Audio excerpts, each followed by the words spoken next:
بسم اللہ الرحمن الرحیم۔ سجدے کا اجر۔ رسول اللہ صلی اللہ علیہ وسلم نے فرمایا ہے، اس ذات کی قسم جس کے ہاتھ میں میری جان ہے، وہ زمانہ قریب ہے، عیسیٰ ابن مریم علیہ السلام تمہارے درمیان ایک عادل حاکم کی حیثیت سے نازل ہوں گے۔ وہ صلیب کو توڑ دیں گے۔ اس وقت مال کی اتنی کثرت ہو جائے گی کہ کوئی اسے لینے والا نہیں ملے گا۔ اس وقت کا ایک سجدہ دنیا اور جو کچھ اس میں ہے اس سے بہتر ہوگا۔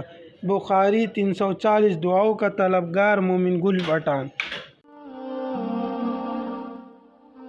کیسے رب سے ہوتے ہم روبرو جو اسلام نہ ہوتا، کون لفظ محبت کا عہد کرتا اور جینا کون سکھاتا، اخلاق کہاں پھر ہوتا شروع جو اسلام نہ ہوتا، کون کہتا یہ بیٹی رحمت ہے، اسے اونچا دو مقام